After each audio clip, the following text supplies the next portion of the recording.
안녕하십니까. 매일 아침 조간신문의 주요 기사를 딱딱 풀어서 해석해드리는 조간딱풀 9월 13일 월요일에 인사드립니다. 자, 어젯밤 그리고 오늘 아침 사이에 논쟁이 하나 벌어지고 있습니다. 어제 SBS 방송이 8시 뉴스에서 조성은 씨를 인터뷰를 했는데 조성은 씨는 그동안 박지원 국정원장과 8월 11일 날 식사를 해서 그 시점을 놓고 상당히 논란이 일어났습니다. 왜 그러냐면은 이 뉴스버스가 이 조성은 씨가 제보한 윤석열 검찰의 소위 말하는 이 사주 고발 청탁 이 의혹을 제보한 그 내용을 보도한 시점이 9월 2일입니다. 그런데 처음에 조성은 씨가 뉴스버스에 제보한 때는 7월 달이기 때문에 그 사이에 8월 11일에 조성은 씨가 박지원 국정원장 평소 정치 서성으로 모시고 존경을 한다는 박지원 국정원장을 만났으면은 박지원 원장에게서 뭔가 훈수를 들은 것 아니냐. 그러면은 국정원장의 대선 개입 사건으로 엄청난 파문이 일어날 수밖에 없는 일이죠. 자, 그래서 그때 이 뉴스버스 또 뭐 고발 사주 이런 이야기가 나느냐. 이것이 가장 핵심인데 어제 조성은 씨가 SBS에 출연을 해서 마치 어떤 이 문제에 대해서 상의가 있었던 것처럼 그런 이야기를 해서 지금 상당한 논란이 일어나고 있습니다. 자, 일단 이 어떤 내용을 말을 했는지 먼저 말씀을 드리면은 조선일보는 3면 기사에서 이 박지원, 조성은 이 두 사람의 관계를 세밀히 분석을 하면서 이 내용을 보도를 했습니다. 자, 보시면은 제목은 박지원, 조성은 국정원장 공간에서 함께 식사. 그리고 페이스북에서는 친분을 가시를 하는 내용들이 많이 나왔다. 두 사람 사이의 친분이. 그런데 그 중간에 제가 빨간색으로 칠해 놓은 그 내용이 조금 전에 말씀드린 그 내용입니다. SBS에서 한 말인데, 자, 이렇게 이야기했습니다. 조성은 이혹 첫 보도 9월 2일 이 날짜는 그 뉴스버스가 9월 2일에 보도한 이 날짜는 원장님이나 제가 원한 날짜 아니다. 자, 이렇게 이야기합니다. 원장님이나 제가 원한 날짜가 아니다. 이 12일 밤 SBS 방송에 출연해서 발언한 건데, 조성은 씨가 뉴스버스에서 의혹을 보도한 날짜와 기간 때문에 저에게 어떤 프레임, 씌우기 공격을 하는데 사실 9월 2일이라는 보도 날짜는 뭐 우리 원장님이나 제가 배려받아서 상의했던 날짜는 아니거든요. 이렇게 이야기하면서 이진동 기자, 뉴스버스 발행인이죠. 이진동 기자가 윤석열을 치자 결정을 했던 날짜고 그래서 제가 사고라고 표현을 했다. 자, 이 발언 놓고 앞으로 향후 양측이 충돌을 할 전망인데, 자, 왜 이 조선일보가 이 발언을 이렇게 크게 일면 톱을 안 하고 이 박스 기사 안에 집어넣느냐? 그러면은 이것이 윤석열 쪽에서는 박지원이 배우라는 걸 인정한 것이다. 그런데 여당에서는 개입이 없었다는 의미다. 이렇게 이야기를 하고 있기 때문에 오히려 개입이 없었다는 의미다. 이렇게 이야기를 하기 때문인데 제가 좀 더 자세하게 코멘트 내용을 설명을 드리죠. 그 조성은 씨가 SBS에서 이야기한 내용입니다. 자, 조성은 씨가 뭐라고 했냐면은 이 날짜와 어떤 기간 때문에 저에게 자꾸 어떤 프레임 씌우기 아니면 공격을 하시는데 사실 이 9월 2일이라는 날짜는 우리 원장님이나 제가 원했던 거나 제가 배려받아서 상의했던 날짜가 아니거든요. 이렇게 이야기합니다. 자, 그래서 이것은 이 두 가지로 해석이 가능하죠. 우리가 원했던 날짜는 따로 있었다. 따로 있었는데 9월 2일에 이진동 발행인이 9월 2일로 결정을 했다. 그것이 우리가 배려받은 것도 없다. 우리가 원했던 날짜는 따로 있다. 이렇게 되면은 두 사람이 상의를 해서 이것은 언제쯤 보도하는 게 좋겠다. 이렇게 국정원장이 상의를 한 것이 되죠. 그러면 또 엄청난 일이 되는 겁니다. 그런데 이 조성은 씨는 그게 아니고 우리가 아예 개입을 안 했다. 원장이나 박지원이나 본인이 원했던 거 이런 것도 없다. 그래서 개입을 안 했다. 이 뜻이라고 해석을 합니다.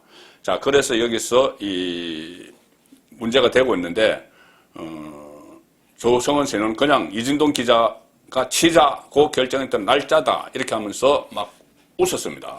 그리고 또 하나 그래서 제가 사고라고 표현했던 거고 만일 이진동 기자가 10월 달에 그 날짜를 선택했으면 보도 시점은 10월이 됐을 거고 12월을 선택했으면 12월이 됐을 텐데 이 날짜랑 전혀 연관이 없다. 그러니 이 말은 또 박지원 원장과 8월 11일 날 호텔 식사를 한 것과는 무관하다. 이 보도와 무관하다. 이것을 계속 항변을 하는 그런 상황입니다. 그런데 이 문제의 발언, 우리 원장님이나 제가 원했던 날짜가 아니다. 이렇게 발언한 것은 진행자가 이렇게 물었을 때 나온 겁니다. 인터넷 매체 언론사와 얘기를 한 시점과 알려진 보도된 시점, 그 사이에 박지원 국정원장 만남이 있기 때문에 질문 드린다.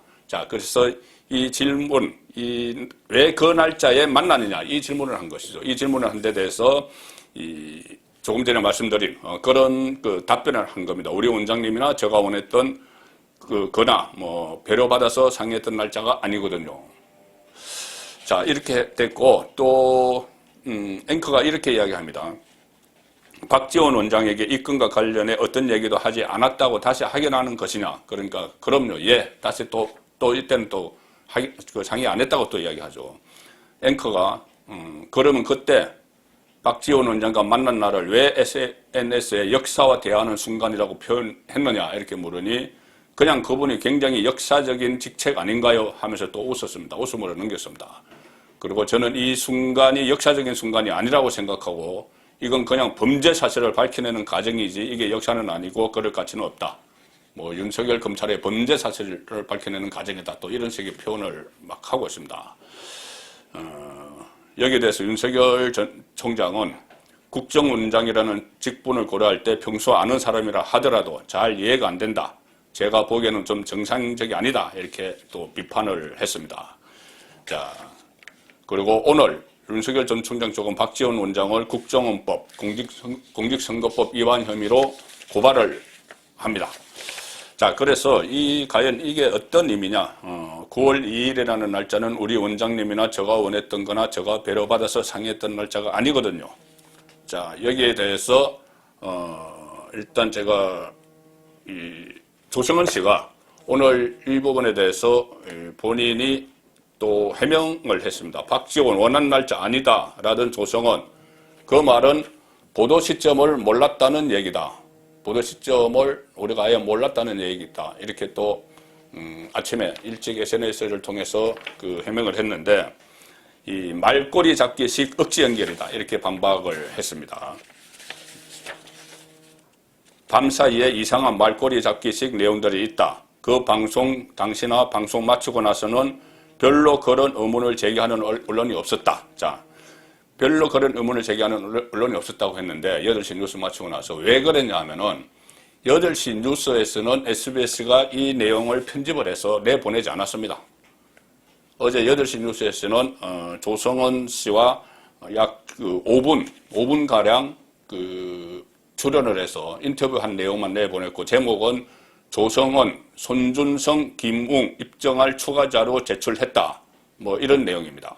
그리고 박지원과 식사를 할 때 동석자는 없었다. 경호원만 국정원장은 경호원이 있죠. 수명 있었다. 이렇게 5분짜리를 내보는데 이 안에 제가 말씀드린 이런 내용은 박지원 원한 날짜 아니다. 이런 내용은 없습니다. 그런데 전체 30분가량 인터뷰를 했습니다. 그리고 그 중에서 5분만 내보낸 것이죠. 30분가량 인터뷰한 것을 SBS 유튜브, 8시 뉴스 유튜브에 그대로 올렸는데 거기 보면 이 내용이 나옵니다. 제가 말씀드린 이 내용이 박지원 원한 날짜 아니다라는 내용이 이 유튜브에는 나옵니다. 그렇기 때문에 바로 뉴스에서 하지 않았기 때문에 다른 언론들이 관심을 갖지 못했던 거죠. 알 수가 없었던 거죠. 그런데 유튜브가 이제 쫙 퍼지면서 이 내용이 알려졌기 때문에 지금 각 신문에서 인터넷판에 이 내용을 많이 보도를 하고 있는 그 상황입니다. 그리고 조성원은 또 이렇게 이야기합니다. 9월 2일자 뉴스버스 보도는 미리 상의되거나 배려받지 못하고 그냥 9월 1일 밤늦게 이미 송출기사 내보낼 준비와 김웅 의원과 첫 통화를 한 다음 저에게 일방적 통보를 했다. 미안하다. 내일 내보낸다는 식의 내용들이었다. 이 과정에서 분쟁도 있었다. 그러니 본인은 몰랐다는 이야기를 계속 하는 겁니다. 보도 내용을, 보도 시점을. 그리고 박 원장과는, 박지원 원장과는 어떤 요소에서라도 윤석열 총장에 대한 내용들을 상의하거나 상의할 대상으로 고려하지 않았다. 또 이렇게 부인을 하는데, 자, 그래서 제가 이 유튜브에 SBS에 올라있는 그 조성은 씨 어제 SBS에서 한 발언 내용을 제가 그 부분만 들려드리겠습니다. 왜 그러냐면은 이 발언의 전후 뉘앙스 이런 것을 좀 파악을 하면은 어떤 리더로 박지원이 원하는 날짜 아니다 이런 말을 했는지 그것이 좀 드러날 수가 있기 때문이죠. 한번 들어보시죠. 이것은 어제 SBS 뉴스에서 내보낸 내용이 아니고 SBS가 편집을 한 내용입니다. 그래서 SBS가 왜 이것을 편집을 했느냐. 큰 논란거리가 될 걸로 알고 그냥 의도적으로 잘라버렸느냐. 아니면은 이것이 혼선을 줄 가능성이 있어서 그냥 내보내지 않은 것이냐. 이런 논란도 지금 일어나고 있습니다. 처음에 이 인터넷 언론사 매체하고 얘기를 한 시점과 그다음에 이제 알려진 시점 그 사이에 만남이 있기 때문에 그런 추측들이 나오는 것 같아요. 맞습니다. 저도 그런 부분들은 의문이 드실 수 있다고 생각하는데요.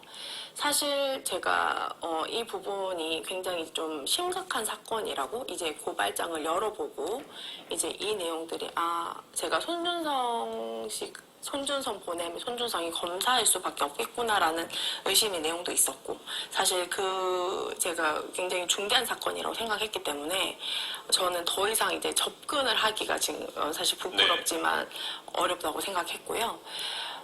날짜와 어떤 기간 때문에 저에게 자꾸 이제 뭐 어떤 프레임 씌우기 아니면 공격을 하시는데 사실 이 9월 2일이라는 날짜는 뭐 우리 원장님이나 저가 원했던 거나 저가 배려받아서 상의했던 날짜가 아니거든요. 그냥 이진동 기자가 뭐 치자 뭐 이런 식으로 이제 결정을 했던 날짜고 그래서 제가 사고라고 표현했고 만약 이진동 기자가 10월 달에 그 날짜를 선택했으면 10월이 됐을 거고 12월이 됐으면 12월이 됐을 텐데 이 날짜랑은 사실 전혀 연관도 없고 저는 이 내용을 제가 이후 오늘 SNS 과정에도 이제 상세하게 서술을 했지만 위험성이 있거나 혹은 이 당사자가 이거를 듣고 어떤 인지를 할 수 있는 사람들에게는 절대로 말씀드릴 수 없죠. 그러니까 박지원 원장에게 이 건과 관련해서는 어떤 얘기도 하지 않았다라고 다시 확인했습니다. 네, 왜냐면은 이제 예전에도 이제 요 근래 말고 예전에 이제 제가 대표님이라 표현 좀 더 편한데요. 우리 뭐 윤석열 총장, 뭐 박영수 특검, 뭐 여러 뭐 당 고문들이랑 또 골고루 이제 친분 관계가 있으신 걸로 제가 알고 있고 법사위를 오래 하셨기 때문에. 9월 2일이 박지원 원장이나 본인이 원했던 날짜가 아니다. 보도된 날짜가 아니다. 자, 이 말이 과연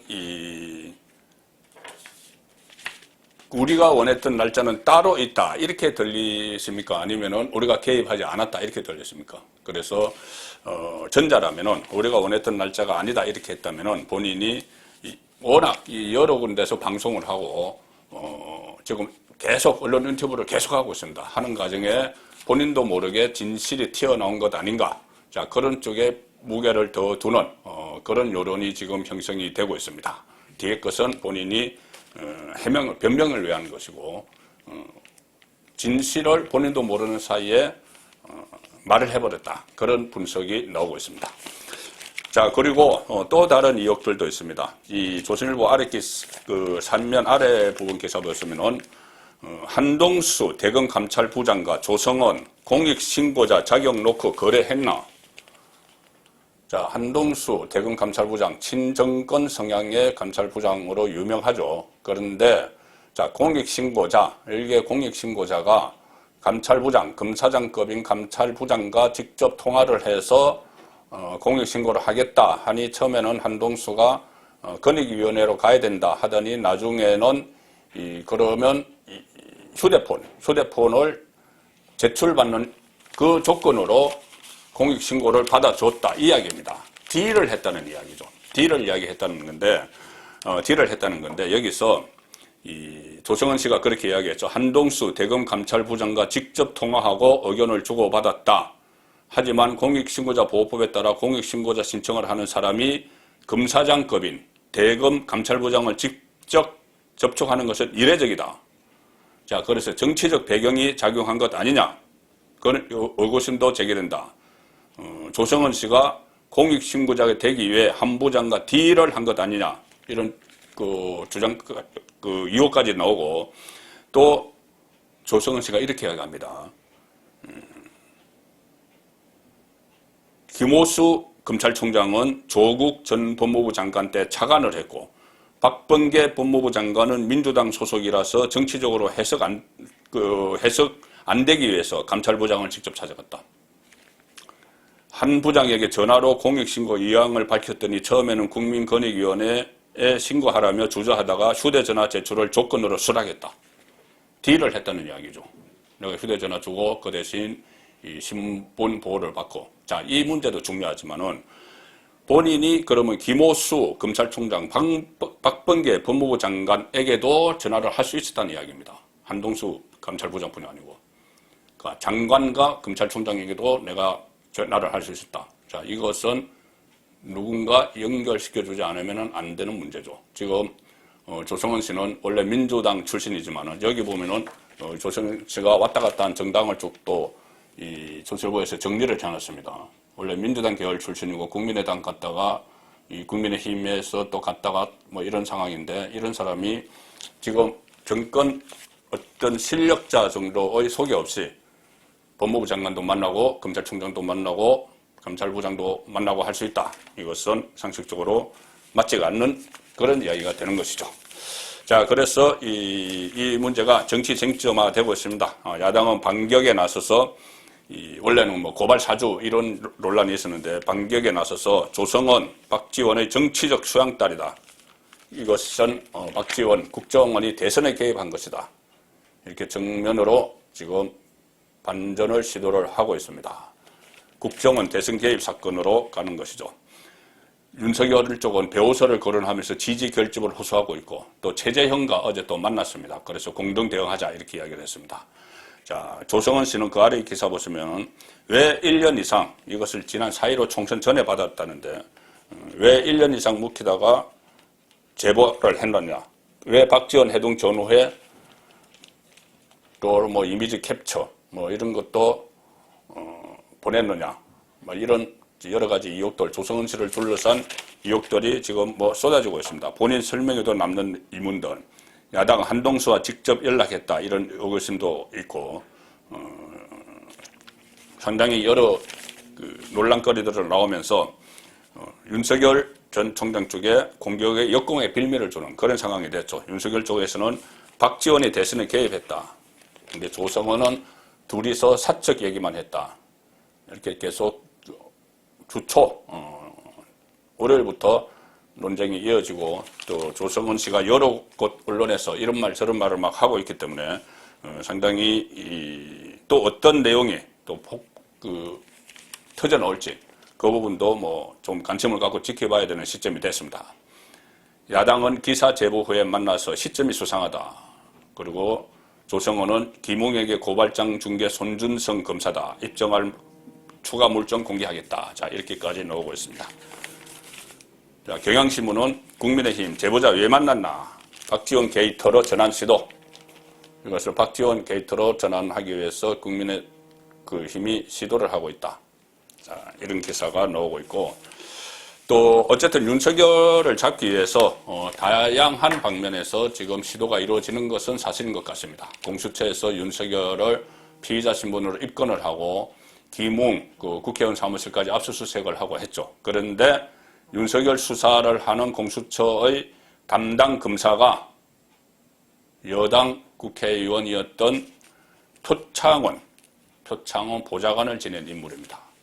이것을 조선일보에서 일면 톱으로 다뤘습니다. 상당히 심각한 문제가 있다는 것이죠. 공수처가 고위공직자 비위수사처, 그래서 이 정치적 중립으로 이 고위공직자를 수사한다, 뭐 이런 명분으로 출범을 했는데 정권 옹호 기관으로 지금 전략을 하고 있다는 그런 분석들이 많죠. 그런 상황에서 이 공수처가 정치 편향 논란이 있는 김숙정 검사에게 고발 사주 의혹 사건을 배당을 했다. 대검에서는 친정권 한동수가 지휘를 하고 공수처에서는 친정권 정치 편향 있는 검사가 수사를 하고 그래서 법조계는 두 기관이 동시에 나선 것은 또 유례가 없다. 이렇게 분석을 합니다. 수사삼부 김숙정 검사에게 배당, 표창원 보좌관을 지냈고 좀 변호사입니다. 여기 공수처 검사들은 변호사 출신이죠. 변호사 시절에 이 김숙정 검사는 변호사 시절에 조국 전 장관 딸 이학 논문 제1저자로 등재해준 혐의로 기소된 장영표 당국대 교수 변호를 했고 국회 패스트트랙 충돌 사건에서는 여당 전 현직 의원의 변호인단에서도 활동을 했고 그리고 지난 4월에 공수처 검사로 임용이 될 때도 정치 편향 우려가 제기됐는데 밀어붙였습니다. 그리고 결국 이런 윤석열을 잡는 이 수사를 맡긴 거죠. 자, 이러는 사이에 윤석열은 지금 지지율이 박스권에 갇혔고 대신 홍준표가 치고 나가는 그 상황이 계속되고 있습니다. 박스권 갇힌 세계일보입니다. 윤석열 치고 나가는 홍준표, 요동치는 야권 대선구도. 자, 이 상황이 이 돌발 악재로 표현을 합니다. 이 고발 사주 의혹에 대해서 돌발 악재 만나 제동 걸린 윤석열, 홍준표가 최근 조사에서 골든 크로스를 했다. 앞질렀다는 이야기죠. 그리고 경선 이벤트 스포트라이트 못 받아서 또 다른 유승민, 최재형, 원희룡 돌파구 부심. 자, 15일 그러니까 모레 1차 컷오프가 벌써 됩니다. 국민의힘 같은 경우는 8명으로 압축되죠. 그런데 이 경선이 전혀 관심을 끌지 못하고 이 프레임에 지금 묶여 있습니다. 윤석열 고발 사주 논란 프레임. 그래서 여기서 윤석열이 지금 역공을 시도하면서 국정원장의 대선 개입 의혹을 쟁점화시키고 있는 그 상황이죠. 그런데 홍준표 후보는 고발 사주 의혹에 대해서 아니 그거 우리 당과는 아무런 관련이 없다. 당을 생각한다면은 당사자인 윤석열이 스스로 헤쳐나가라 이렇게 목소리를 높입니다. 그리고 이것은 정치 공작이기보다 범죄다 이런 범죄 혐의가 있다 이런 이야기까지 했죠. 최근 이 골든 크로스 추석에 현실화될 가능성이 높다. 자, 이런 분석도 나오고요. 민주당은 뭐 어제 이재명이 1차 슈퍼위크라는 그 승부처에서 과반을 지켰습니다. 동아일보일면 터뷰입니다. 그런데 이재명도 많이 떨어졌다가 격차를 30%대로 올라서서 격차는 조금 좁혔지만 이재명 대세론은 결국 굳어지는 그런 양상으로 가고 있습니다. 이재명은 이 1차 슈퍼위크를 앞두고 국회의원직을 사퇴하면서 배수진을 쳤죠. 그래도 약간 따라가는데 그치는 그런 성과를 보였습니다. 마지막 기사입니다. 이제 그 이낙연이 종로 지역구죠. 총선에서 종로에서 당선된 이낙연이 종로 지역구에서 위원장을 사퇴를 했습니다. 그러니 1월 전에 사퇴안이 처리가 되면은 3월 9일 대선과 함께 종로에서 보궐선거가 치러집니다. 정치 1번지죠. 자, 그런데 누가 거기에서 출마 예상자로 지목이 되는지 서울신문이 다뤘습니다. 이낙연이 방뺀 종로 대선 러닝메이트의 지역구로 뜬다. 지금 대선에 출마한 인물들이 그 대선에서 경선에 지거나 하면은 아마 종로 국회의원 보궐선거로 선회할 가능성이 있다는 이야기입니다. 그래서 민주당에서는 추미애, 임종석 출마가 거론되고 국민의힘에서는 최재형, 황교안은 그 총선에서도 그 출마를 했었죠, 종로에. 그리고 나경원이 거론이 되고 일각에서는 이준석 등판 가능성도 제기된다. 자, 그런 분석 기사가 나와 있습니다. 9월 13일 보내드린 조간딱풀이었습니다.